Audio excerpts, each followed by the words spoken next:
Salut tout le monde, donc aujourd'hui on se retrouve pour ma première vidéo concernant le e-sport en général et par la suite je pourrai vous donner mes premiers pronostics pour le prochain tournoi qui arrive. Donc tout d'abord le e-sport, ce sont les compétitions internationales sur les plus gros jeux vidéo connus comme Counter-Strike, League of Legends, Rocket League, FIFA et tous les autres. Moi je m'intéresse donc à Counter-Strike qui est le jeu auquel je joue moi-même dont vous avez peut-être vu certaines de mes vidéos sur ma chaîne YouTube. Les équipes s'affrontent lors de ces tournois et les équipes les mieux placées et celles qui remportent le tournoi remportent un cash prize, c'est-à-dire une somme d'argent qui peut varier de quelques milliers de dollars à plusieurs millions pour les plus gros tournois. Justement, pour mes premiers pronos, nous allons nous intéresser au Major, qui est le plus gros tournoi sur Counter-Strike. Il y en a seulement 2 par an de cette importance, même s'il y a plein d'autres gros tournois tout au long de l'année. Je vous montre un petit extrait d'un tournoi de cette année remporté par nos Français de Vitality pour que vous vous rendiez compte de l'ambiance qu'il peut y avoir.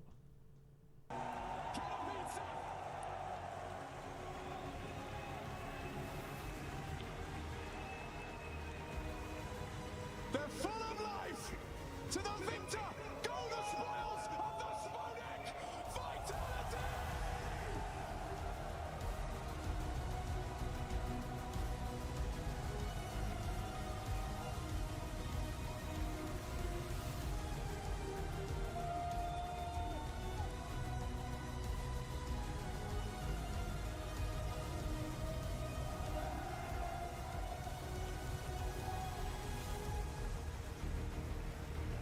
Le premier major de cette année 2025 se déroulera donc aux États-Unis et plus précisément à Austin, au Texas, du 3 au 22 juin.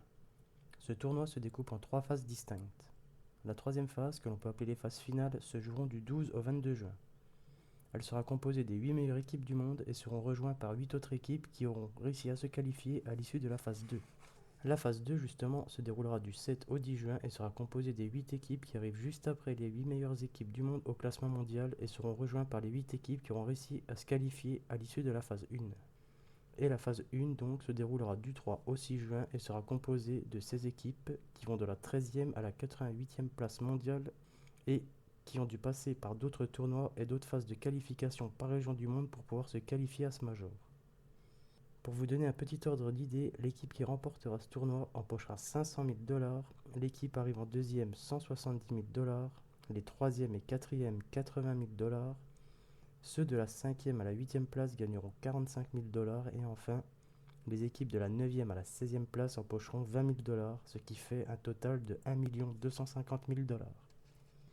Maintenant que je vous ai expliqué ce qu'était le e-sport en général et que je vous ai parlé du tournoi qui allait nous intéresser, on va pouvoir rentrer dans le vif du sujet et parler plus en détail de ce tournoi en commençant par la phase 1. Donc comme je vous l'ai dit précédemment, les 16 équipes de cette phase 1 ont dû passer par des phases de qualification par région du monde pour pouvoir accéder à ce tournoi.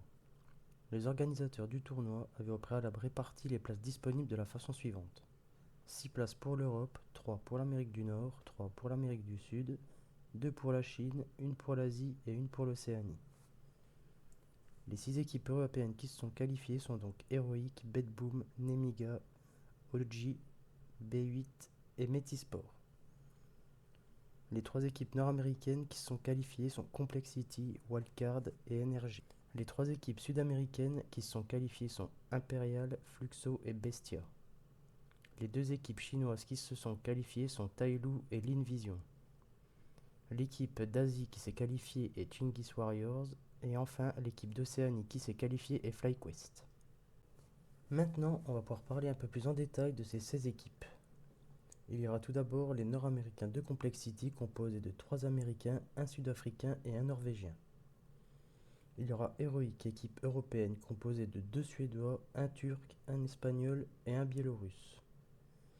Il y aura aussi l'équipe chinoise de Tailu composée de 5 Chinois, l'équipe européenne de Bedboom composée de 5 Russes, l'équipe d'Océanie de FlyQuest composée de 3 Australiens, un Néo-Zélandais et un Roumain, l'équipe européenne de Nemiga composée de 3 Russes, un Kazakh et un Biélorusse, l'équipe d'Oji composée de 3 Danois, un Suédois et un Polonais, l'équipe nord-américaine de Wildcard composée d'un Américain, un Sud-Africain, un Canadien et 2 Suédois, l'équipe d'Amérique du Sud d'Imperial composée de 4 Brésiliens et d'un Argentin, l'équipe chinoise de l'Invision composée de 5 Chinois, l'équipe européenne de B8 composée de 5 Ukrainiens, l'équipe nord-américaine de NRG composée de 3 Américains, un Canadien et un Danois, l'équipe européenne de Métisport composée de 5 Suédois, l'équipe sud-américaine de Fluxo composée de 5 Brésiliens,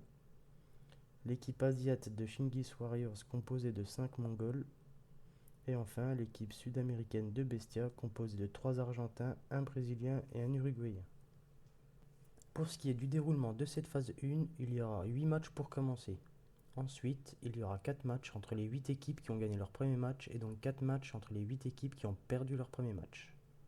Viendra ensuite les matchs entre les équipes qui ont remporté leurs 2 matchs, les équipes qui ont une victoire et une défaite et les équipes qui ont perdu leurs 2 premiers matchs. À l'issue de ces 3 tours, les 2 équipes en 3 victoires 0 défaites seront automatiquement qualifiées pour la phase 2 et les 2 équipes en 0 victoire et 3 défaites seront directement éliminées. Vient donc ensuite les matchs pour les équipes en 2 victoires, 1 défaite et 1 victoire et 2 défaites. À l'issue de ces 6 matchs, les 3 équipes qui auront fini en 3 victoires et 1 défaite seront qualifiées pour la phase 2 et les 3 équipes qui finiront en 1 victoire et 3 défaites seront éliminées du tournoi. Pour finir, il restera alors les 3 matchs des équipes en 2 victoires, 2 défaites. Les 3 vainqueurs se qualifieront pour la phase 2 et les 3 vaincus seront éliminés du tournoi. Ce qui nous donne donc nos 8 équipes qualifiées présents ici en vert et les 8 éliminés en rouge. Alors pour ce qui est de mon avis personnel, il ne devrait pas y avoir d'énormes surprises dans cette phase 1 avec Complexity, Heroic, Tailu, Bedboom, FlyQuest, Wildcard et B8 qui devraient se qualifier. Et pour moi, la dernière place devrait se jouer entre Métisport, OG et Nemiga. Voilà, vous savez tout sur ce tournoi et cette phase 1. Pour la prochaine vidéo, je vous donnerai donc mes pronos pour cette première journée. N'oubliez pas de vous abonner pour ne rater aucune de mes prochaines vidéos et n'hésitez pas à liker, partager ou commenter la vidéo si elle vous a plu. Et moi je vous dis à la prochaine.